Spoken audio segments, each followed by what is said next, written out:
Coucou tout le monde, bienvenue sur une nouvelle interview des audacieuses inspirantes. Et aujourd'hui, interview spéciale, une première dans les audacieuses après bientôt 50 interviews.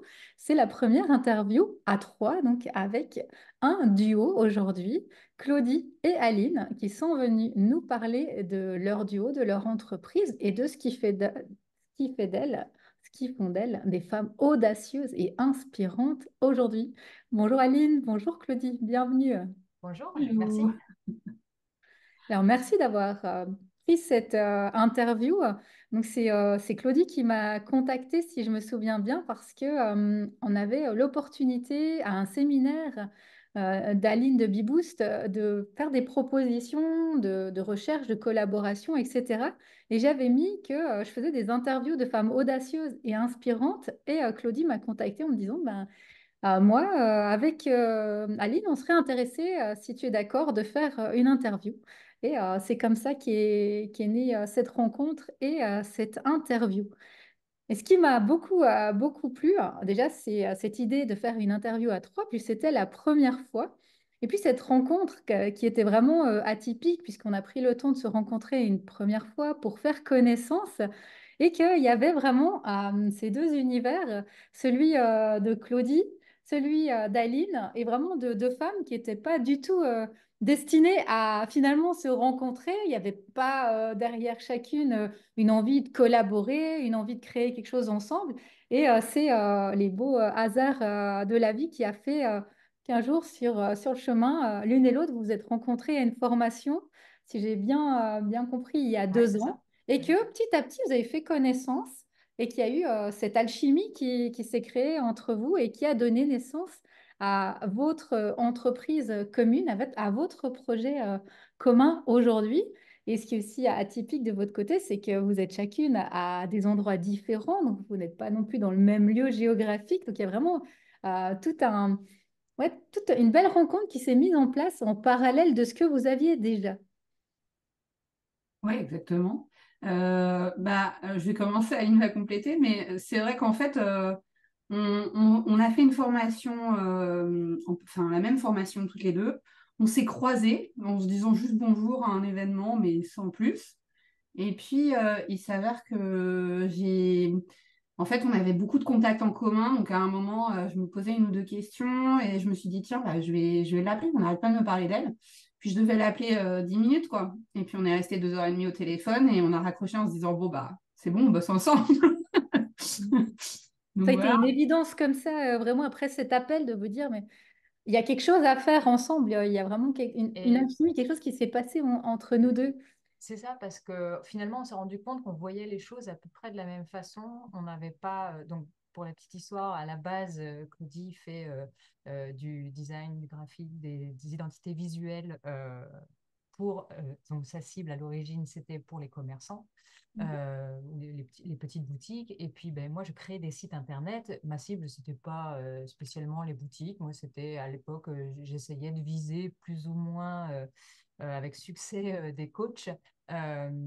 Et puis, mais c'est vrai qu'on s'est rendu compte que on avait la même envie, on avait envie de faire passer le même genre de message, on avait envie de bosser avec le même type de personnes. Et puis surtout, en fait, on a beaucoup rigolé et on s'est rendu compte aussi que bah, enfin, ça matchait bien. Et puis moi, j'ai regardé l'univers de Claudie qui m'a beaucoup plu. Moi, je suis pas du tout une artiste dans l'âme. Je galère, moi, à chaque fois que je dois faire un site internet toute seule pour essayer de créer des pages attractives qui donnent envie, tout ça. Et c'est vrai que du coup, je me suis dit, bah, en fait, ça pourrait être bien, sur certains projets en tout cas, de bosser avec une graphiste vraiment. Et puis, bah, on a commencé comme ça sur un projet. Et puis, au final, on s'est dit que bah, ça fonctionnait vraiment tellement bien qu'on aimerait bien bosser sur tous nos projets ensemble. Et c'est comme ça est né bah, Pile et Bulle, nous. C'est ça. En fait, moi, pour le coup, j'avais déjà fait, donc j'avais l'aspect marketing design, j'avais déjà fait de l'intégration, mais c'est pas ce qui me fait vibrer. Et puis voilà. Mais c'est vrai qu'au moment où on s'est parlé, on n'était ni l'une ni l'autre dans la recherche de quelqu'un. Et Mm. en fait, quand on s'est parlé, comme dit Aline, on s'est rendu compte, certes, à la base, on n'avait pas ciblé les mêmes cœurs de métier, mais en fait, on avait la même personnalité de client. qui émergeaient en fait. Et on avait les mêmes valeurs, surtout, on s'en est très vite rendu compte. Euh, et du coup, au début, effectivement, c'était bon, bah écoute, c'est un échange de bons procédés, on se complète, c'est super, on va faire quelques projets ensemble et puis on vivra notre vie, quoi. Et puis au fur et à mesure, c'est devenu, bah, en fait, c'est un peu comme on dit souvent, on a chacune notre moitié, mais on est nos moitiés professionnelles, on a deux couples en fait.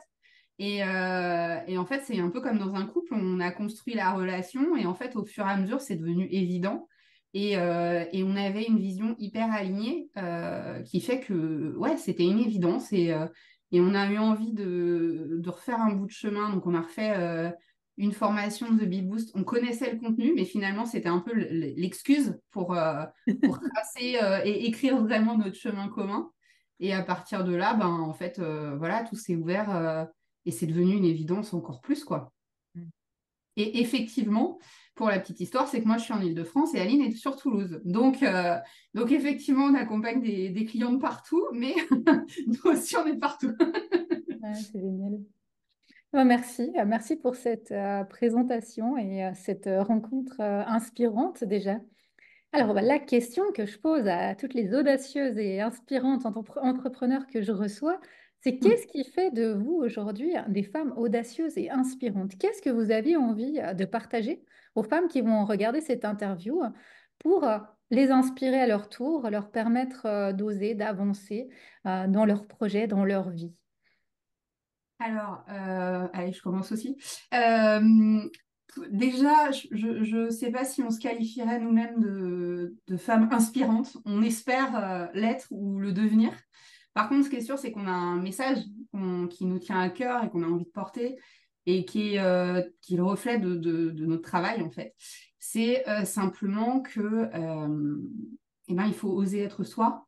Dans l'entrepreneuriat, d'autant plus, aujourd'hui, on l'a vu, il y a eu depuis le Covid encore plus, mais les gens, quand ils choisissent d'être accompagnés par un entrepreneur, pas de choisir une petite boutique, quelque chose finalement à taille humaine, c'est justement pour ce côté humain.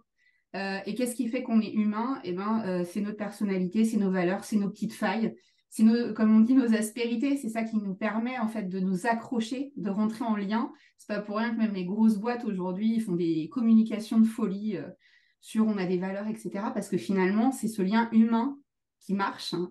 C'est ça qui fait que on va vous choisir vous plutôt que le voisin.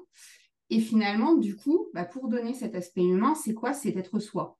Euh, Surtout que de toute façon, à un moment donné, souvent ça fait peur, on va en reparler avec Aline, mais euh, si on travaille, si on finit par signer avec la personne, on va forcément montrer notre côté humain après. Donc autant que ça soit affiché, au moins on sait que ça va bien se passer. Et puis surtout, c'est la façon, et c'est un peu notre credo de dire, eh ben, en fait, une fois que tu vas assumer d'être toi, d'avoir tes qualités, tes fragilités, tes aspérités, et ben, c'est là que tu vas attirer des gens avec qui ça va matcher. Et c'est là que tu vas commencer à pouvoir vendre sans avoir l'impression de te trahir. Parce que c'est souvent le sentiment des entrepreneurs qu'on accompagne qui sont un peu sensibles et qui ont cette sensation qu'ils vont se trahir ou qu'ils vont devenir le vendeur de frigo au pôle Nord, quoi. Donc voilà. Aline, si tu veux. Ouais, non, c'est ça. Et en fait, enfin, on a quand même pu observer régulièrement, même moi, hein, j'ai commencé comme ça, de voir, d'avoir des offres à vendre pour gagner ma vie parce que je suis entrepreneuse et tout, et puis bah, d'essayer de rentrer dans un moule qui ne me correspondait pas vraiment, d'être assez lisse. Mon premier site internet que j'ai créé toute seule, sans graphiste, sans rien du tout, il était très blanc, il était très épuré, il était très lisse, c'était tout mignon, tout joli, tout ça, mais en vrai, ça me ressemblait pas du tout. Et puis, j'étais même pas très, très à l'aise avec cette image que je dégageais au final, qui était vraiment pas moi. Et c'est vrai en faisant ces formations, notamment ben, sur la prospection et donc aussi sur le fait de cibler des gens avec lesquels j'avais envie de travailler, ça nous a obligés à nous repositionner aussi et à nous obliger ou à nous permettre en tout cas d'essayer de renvoyer bah, qui on est réellement.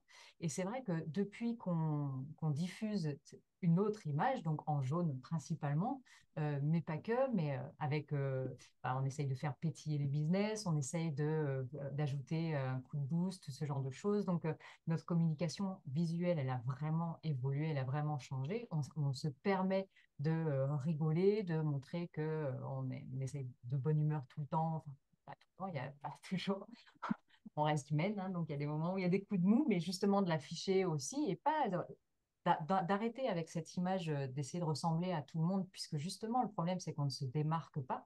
Donc le fait d'arriver à sortir, à essayer de sortir du lot en se montrant soi-même vraiment, et en fait c'est le moment où on s'éclate mieux, on s'éclate plus aussi à parler de nos offres parce qu'on n'a plus la sensation d'essayer de les vendre, juste on parle de ce qui nous fait vibrer, de ce qui nous fait kiffer, de ce qu'on aime faire, de comment on aime le faire et avec qui on aime le faire. Et du coup, ça, c'est plus facile, en fait. Et c'est ça aussi qu'on essaie de renvoyer comme message, c'est que bon, nous, déjà, on tutoie nos clientes, toutes. C'est aussi un des filtres qu'on a. C'est la première question qu'on pose. Est-ce qu'on peut se tutoyer? Quand c'est oui, on sait que déjà, ça peut a priori bien se passer. Mais déjà, c'est vas-y, ose, montre qui tu es. Arrête d'essayer de te brider, explose si tu as envie d'exploser, montre vraiment ta personnalité.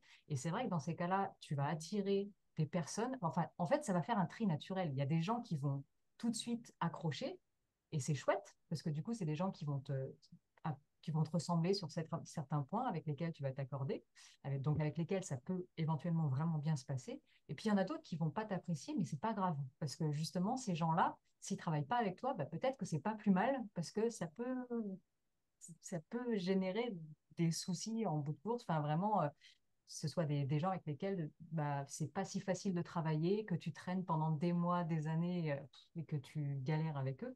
Donc, faire un tri sur ta personnalité, en vrai, ça peut vraiment te rendre service. Hmm. Oui, je rejoins vraiment ce que vous dites de cette importance hein, de trouver sa couleur et d'oser se montrer tel qu'on est. Mais moi, ma question, c'est vrai que je me souviens tout au départ quand j'ai commencé, c'était difficile de trouver sa couleur. Déjà, alors, il me semble qu'on a au début même pas vraiment l'idée de trouver sa couleur, plutôt on regarde un peu ce que les autres font et on se C'est dit, ça? qu'est-ce que je pourrais faire pour mon site ou pour mon image, pour moi? Et puis ensuite se dire, mais c'est quoi? C'est quoi ma couleur? Comment je la trouve? Est-ce que vous avez quelques pistes à donner à ces personnes qui se disent, oui, Claudie, oui, Aline, je vous entends bien. Moi aussi, j'ai envie de trouver ma couleur, j'ai envie de me montrer comme je suis, mais je ne sais pas par quoi commencer, je ne sais pas vraiment comment faire.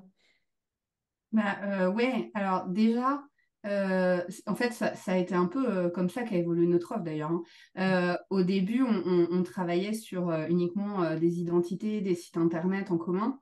Puis en fur et à mesure, on a commencé à accompagner nos clients plus en amont parce qu'on s'est rendu compte que justement, ils ne s'autorisaient pas. Toi, tu vois, tu dis que tu t'es posé la question très vite. On a des clientes, qui nous l'ont dit, hein. Ben moi, en fait, je suis pas du tout comme ça dans la vie perso, mais enfin, il faut que je sois professionnelle, en fait, parce que sinon, les gens, ils vont pas me prendre au sérieux.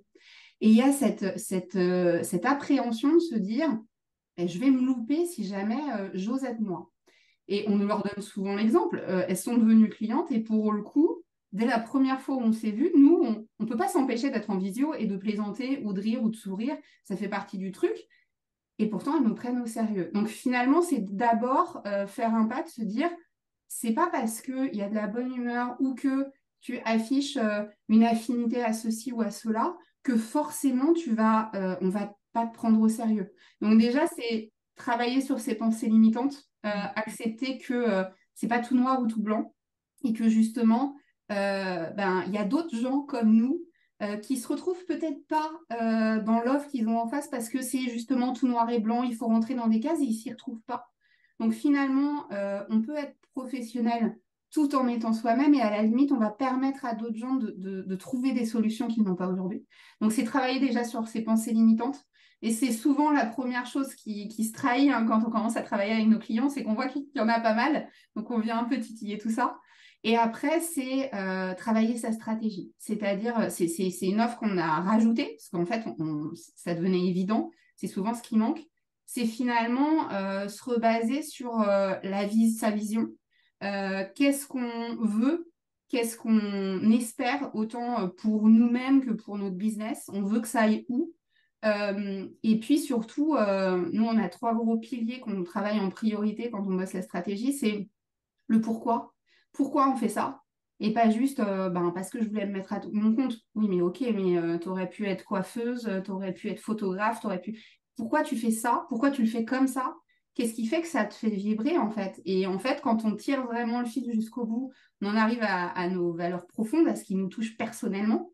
Euh, notre marché, alors pas en se disant, bon, la concurrence, souvent il y a cette histoire, tu sais, de la concurrence, bon, c'est un gros camembert, si le concurrent il me prend un quart, bon, bah, j'ai moins d'options.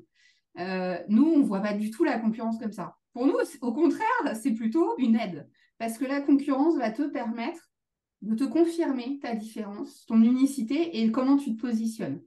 Parce que personne ne fera la même chose de la même façon. Des sites internet, on peut en voir 50. Nous, aujourd'hui, la façon dont on se positionne et le discours qu'on tient sur ce sujet, on ne l'a pas trouvé ailleurs. On n'a pas la même méthodologie que les autres. Donc, cette méthodologie, elle est reliée à nos valeurs, à notre pourquoi, etc.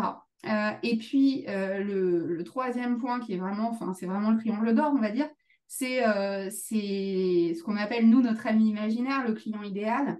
On est toutes les deux passées par le truc, le client idéal, c'est bon, on en a entendu parler, on ne veut pas se cibler, j'ai pas envie de faire un seul projet. Et en fait, on est sorti de là en se disant justement, bah, nous, ça a été une évidence quand on s'est rencontrés. Ils n'avaient pas en théorie le même travail, ils n'avaient pas, mais ils avaient des similitudes. Et on sait aujourd'hui, on peut parler aujourd'hui comme si c'était notre meilleur ami, notre ami imaginaire, en se disant, cette personne, cette femme, elle est telle qu'elle, elle a ça en tête. Et en fait, ça peut être un travail, mais ça peut être aussi une mentalité, des valeurs. Ça peut être, voilà. Et en fait, finalement, c'est de se dire, OK, pourquoi je fais ça? Quelle est ma différence? Et avec qui vraiment, si je pouvais bosser avec cette personne tous les jours, ça serait mais le plus beau, enfin, vraiment, je serais aux anges, quoi. Et une fois qu'on a trouvé ça, bah, finalement, tout se rejoint. Et là, on se dit, bah, en fait, j'ai envie de bosser avec des gens. En général, c'est souvent soit qui nous ressemblent, soit nous avant, soit. Donc, forcément, ces gens-là, ils vont accrocher avec moi. Je vais même plus les accrocher que si je m'oblige à rentrer dans un personnage. Et là, on arrive à venir casser les pensées limitantes, souvent à prendre conscience un peu plus de la valeur qu'on peut apporter aussi, et puis à s'autoriser à se dire, OK, maintenant que ça c'est posé, j'ai envie de diffuser quoi? C'est quoi ma vision? C'est quoi le point où tout ça se recentre? Et en général, c'est de là que tout repart, quoi. Oui. Voilà.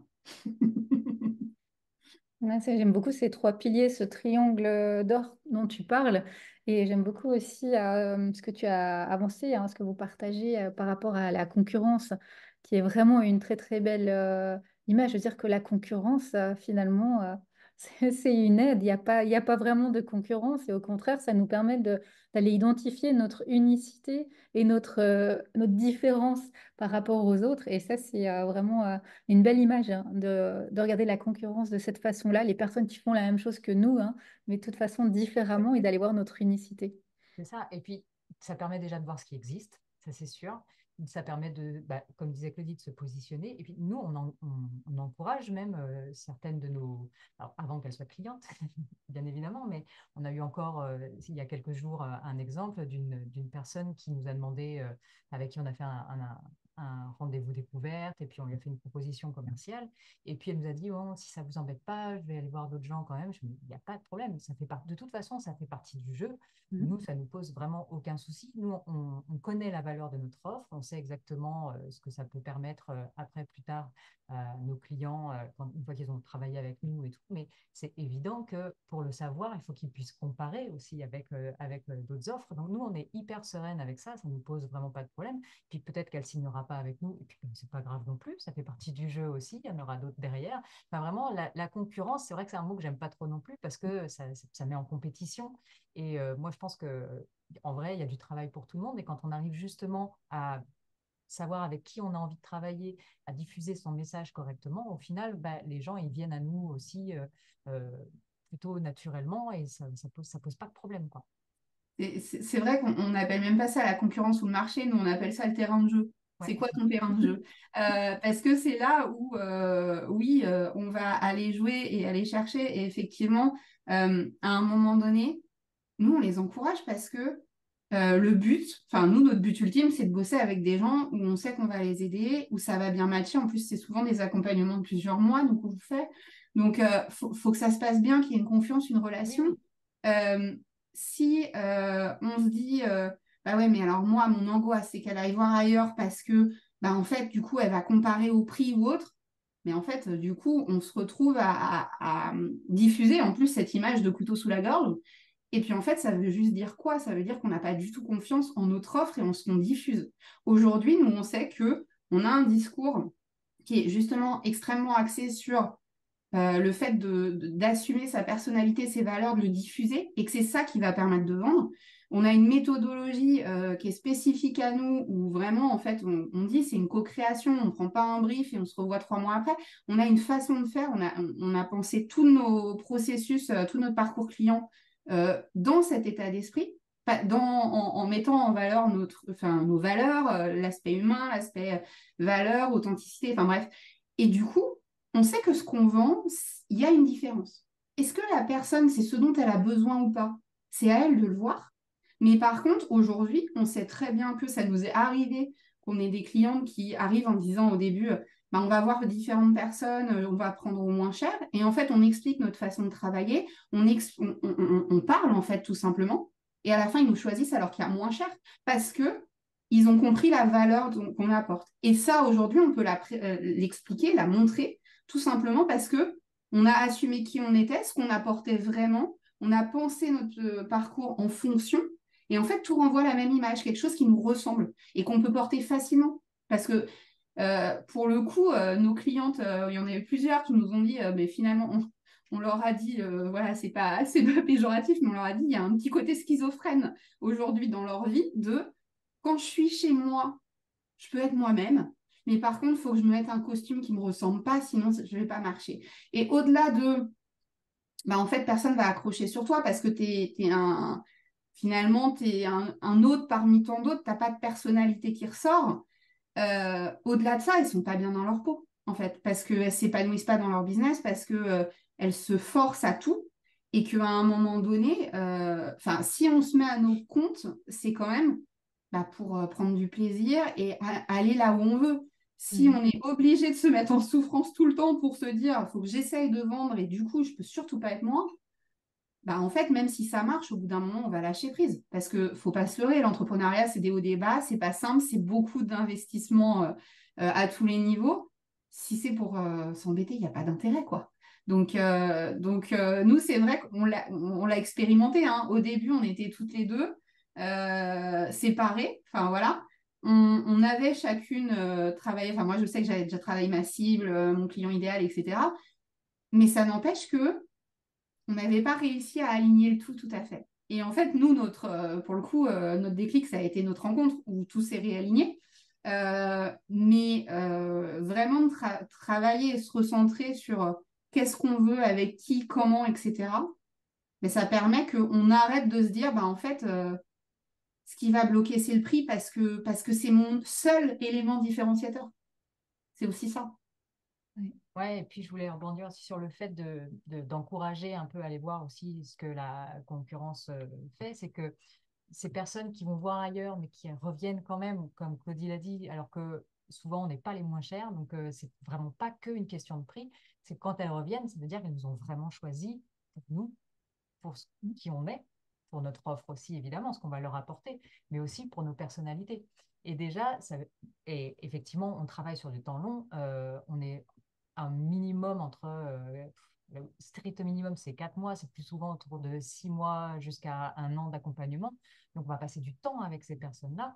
Donc, c'est déjà partir sur une bonne base de savoir qu'elles nous ont choisi vraiment et que, bah, du coup, ça ne va pas donner la même chose que si elles sont là par défaut parce que, bah, voilà, fallait choisir quelqu'un, c'est nous, puis on va faire Et en avec. fait, tu n'as plus cette problématique enfin, je ne sais pas si toi tu la rencontres à travers tes accompagnements, mais nous, on a des entrepreneurs qui nous disent, bah ouais, mais en fait, je suis un peu, j'ai l'impression d'être le prestat de mes clients un peu.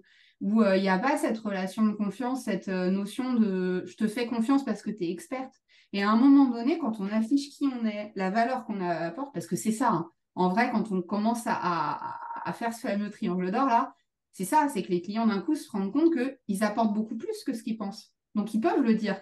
Et à partir de là, quand on nous choisit, ça veut dire qu'on valide cette expertise et qu'on part sur des bases saines. Voilà. Donc c'est quand même assez important, quoi. Ouais, et ce que vous partagez, je trouve que c'est vraiment essentiel parce que si moi, quand vous parlez, je refais un peu mon chemin en arrière de quand j'ai dû faire mon premier site internet, toutes ces choses, on ne me les a pas dites.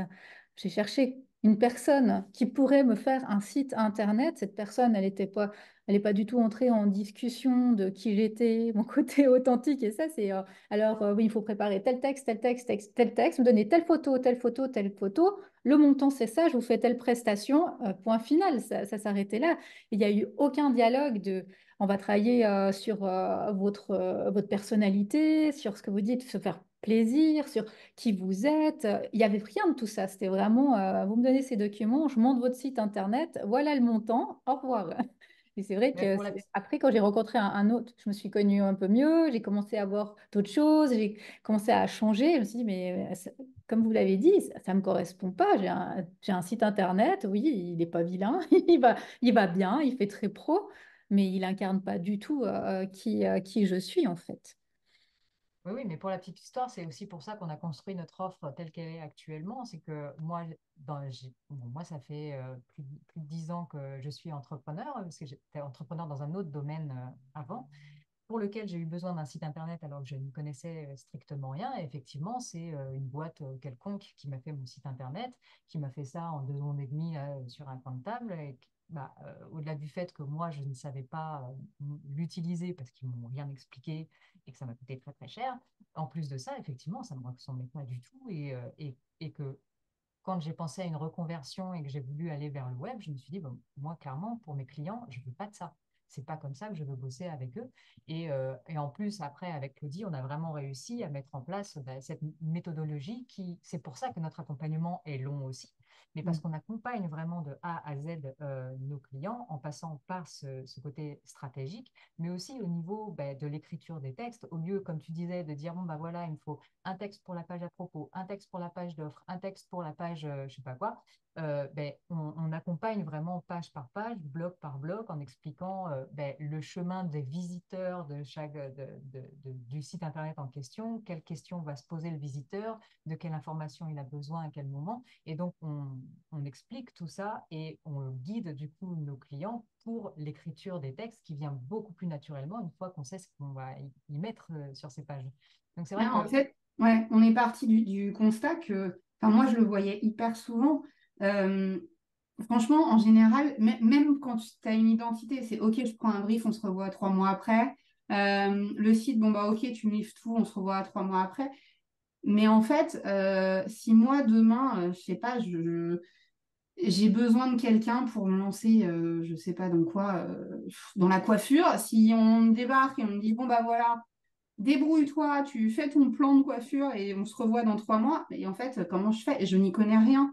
À un moment donné, on a chacun nos zones de génie et on a vu beaucoup trop d'entrepreneurs et autres, hein, mais qui se retrouvaient face à un truc qu'ils ne connaissaient pas ou alors sur lesquels en fait, on les aiguillait pas. Ils ne savaient pas dans quel sens partir. Ils avaient d'autres choses à faire et de se dire, OK, je veux bien m'investir parce que c'est ma boîte, mais je suis perdue en fait. Et je vais où? Et beaucoup trop souvent même, effectivement, vas-y, écris des textes pour ton site. Ok, mais je dis quoi? Comment je fais en fait? Et à un moment donné, il y avait un tel gouffre là-dedans qu'on s'est dit, on peut pas laisser les gens comme ça. Ok, on va inventer une autre façon de faire. Euh, et effectivement, pour nous, c'est vraiment un accompagnement main dans la main où notre but, c'est OK de permettre aux entrepreneurs de se dire, OK, je sais maintenant où je vais, je suis pas seule et je vais y arriver, et donc on va le mettre en place.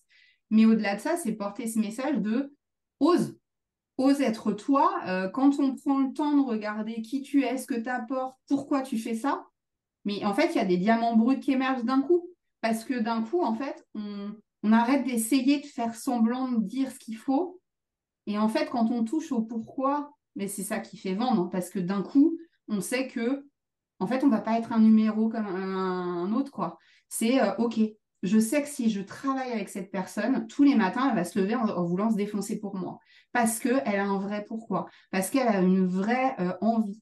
Et du coup, c'est vraiment notre message, au-delà de ce qu'on fait, de dire, ose être toi. Et j'ai envie de dire, et là, Aline, elle va me voilà, confirmer, enfin, développer, mais ose aussi, et d'autant plus en tant que femme. Parce qu'aujourd'hui, les femmes sont celles qui osent le moins. Alors qu'en général, c'est celles qui ont le plus de choses à dire. Oui, non, je confirme. Non, non, mais c'est vrai qu'on en avait parlé aussi, Les trois d'ailleurs. que ce soit dans le salariat ou dans l'entrepreneuriat, les femmes ont toujours sont toujours prêtes à faire beaucoup, beaucoup de choses et font souvent beaucoup, beaucoup de choses et attendent souvent la reconnaissance Mm. ou minimisent leurs compétences alors qu'elles sont souvent pas moins bêtes, pas moins fortes, pas moins quoi que ce soit que les hommes, alors que les hommes ont tendance à être vraiment des fonceurs et puis bah, à tenter le coup, que ce soit pour une augmentation auprès d'un chef, que ce soit pour des tarifs de prestations et tout de tenter de mettre sur la table un chiffre dont ils ont envie et que bah, quand même souvent ça fonctionne un peu au culot alors que les femmes ont plutôt tendance à espérer que ça vienne ou à espérer qu'on reconnaisse vraiment leurs compétences pour les augmenter ou pour leur donner plus d'argent. Enfin, ça n'arrive pas, hein. Un client, on lui dit c'est tant, il paye tant, il ne va pas payer plus. Alors que si juste Mais ça passe... En même temps, on dit ça, mais il faut qu'on le fasse nous aussi. C'est vrai que c'est difficile aussi de s'autoriser à ça, mais c'est aussi notre message de dire, ben, vas-y, tente. On en a des clientes et tout qui osent et pour lesquelles ça fonctionne très, très bien. Ah, ça change tout. Bah oui, oui, d'oser mettre des tarifs qu'elles estiment être des tarifs enfin, qui correspondent à leurs compétences et à ce qu'elles apportent à leurs clients. Et quand on est sûr de soi et quand on a de la valeur, enfin quand ce qu'on apporte a de la valeur, en tout cas, bah, ça fonctionne. Les gens, ils sont contents enfin, il y a pas de souci, enfin, je veux dire, il n'y a pas de dissonance. Mais le problème premier, c'est que les femmes n'osent pas justement afficher ce type de tarif ou demander cette augmentation. Et c'est le premier, vraiment, euh, le premier au niveau mindset, le premier, comment? Je perds mes mots, Claudie, Déclic. aide-moi. Comment? Le premier changement, le premier déclic. Oui, le premier déclic à avoir, effectivement, c'est que, enfin, d'arrêter de s'auto-brider Ouais. et juste s'affirmer aussi à ce niveau-là pour vivre normalement de son activité aussi. Ouais. Ouais, cette clé, elle est vraiment importante, celle que vous partagez justement, d'oser, d'incarner qui l'on est, autant dans notre vie professionnelle que dans notre vie privée. Finalement, on est cette personne-là. Il n'y a pas deux personnes. Vous parliez avant, je ne sais plus comment tu avais dit, Claudie, de schizophrène ou vraiment Bah de oui, c'est double ça. personnalité. Mais vraiment, on est la même personne dans toutes les facettes de notre vie, avec ses valeurs, avec cette personnalité, avec cette unicité aussi dont vous parliez. Et c'est essentiel de, de la montrer, cette unicité, cette valeur. Et c'est ça. Et je pense justement beaucoup d'entrepreneurs se mettent, comme tu disais aussi très justement, Claudie, des fausses croyances, de dire, ah, mais c'est à cause de la concurrence, à cause de si, il y a trop d'entrepreneurs, etc. Mais s'ils osaient vraiment se montrer dans leur authenticité, tels qu'ils sont, tels qu'ils vivent, et incarner tout ça, et ils verraient que finalement, tout ça, c'est du bullshit. Il n'y a pas toute cette problématique. Mais en fait, pour refaire le lien, c'est ça, on disait aujourd'hui, on a cette sensation qu'il faut rentrer dans un moule. Après, c'est assez, c'est pas très étonnant, notamment chez les femmes, parce qu'on vient d'une société où on nous a appris que les femmes, elles étaient cantonnées à un moule. Aujourd'hui, les femmes, elles ont, voilà, elles prennent leur liberté, etc. Ça commence à faire quelques années, mais sauf que on a encore ce côté où faut être dans un moule. Donc, Aline parlait financièrement, mais aussi, justement, faut pas se mettre en avant. C'est pas à nous d'être, voilà. Et en fait, même si aujourd'hui, entre guillemets, on a pris notre indépendance et on pense plus ça, on a encore des réflexes, en fait, de pas se mettre en avant, de pas... tu vois, on parle personnalité, oser être soi, mais c'est la même chose. Quand Aline parlait financièrement, tu regardes, on sait qu'il y a des différences de salaire dans le salariat entre hommes et femmes, mais dans l'entrepreneuriat où on fixe nous-mêmes nos salaires, où on fixe nous-mêmes nos prix, il y a le même delta. C'est-à-dire qu'une femme, aujourd'hui, quand elle se met à son compte, se dit, je ne peux pas demander plus, je ne mérite pas plus. Tout comme elle se dit, bah, si je veux avoir un client, il ne faut pas que je me montre trop, parce que non, c'est pas bien. Enfin, ou alors je vais être une Instagrammeuse, ou alors ceci, ou alors c'est pas moi, maintenant c'est pas ma place. Et en fait, on a des blocages comme ça qui sont tellement ancrés de par l'historique de la société, etc., qu'on ne s'en rend pas compte. Mais nous, quand de différence de tarifs, autant dans le salariat que dans l'entrepreneuriat, on s'est dit, OK, il y a un vrai problème. Donc, c'est là aussi qu'on s'est dit, OK, oui, on a envie de porter ce message de ose, tout simplement. Ose être toi, ose assumer ta vision, ce que tu veux, en fait. Euh, et notamment et surtout chez les femmes, parce qu'aujourd'hui, il y a un vrai sujet. Malheureusement, il y a encore un vrai sujet. Ouais. Merci, merci beaucoup pour ces belles pépites. Et vraiment, j'encourage tous les entrepreneurs qui cherchent des personnes pour faire leur site, pour faire leur communication avec cette authenticité, avec vraiment ce suivi, cette méthodologie dont vous nous avez parlé aujourd'hui, à vous contacter. De nouveau, il y a tous les liens sous la vidéo. Elles pourront venir vous découvrir, vous connaître plus et si elles le souhaitent, vous contacter. Je trouve que c'est vraiment de nouveau une énorme chance d'avoir des personnes comme vous sur le marché parce que on est tellement, enfin, quand on est jeune entrepreneur, on est vite pris au dépourvu. On nous dit il faut faire ci, il faut faire ça. Et finalement, de tomber sur les bonnes personnes, celles qui nous comprennent, celles qui nous écoutent, c'est pas si simple. Non. Et puis, c'est toujours pareil, c'est facile à dire ose, mais comment? Oui. Donc, effectivement, mais je pense que c'est aussi sur ces sujets qu'on s'est retrouvés quand on a discuté. Et effectivement, d'avoir des gens comme toi, tu mets en lumière aussi voilà, des femmes qui essayent d'impacter quelque part. Je pense qu'on a tout un rôle à jouer là-dedans, effectivement, pour allumer des petites lumières le long du chemin, quoi. Exactement. Merci. Merci de votre présence aujourd'hui. Belle suite dans cette association, dans vos projets et à tout bientôt sur les réseaux. Merci à Merci toi. à toi et à très bientôt. À bientôt.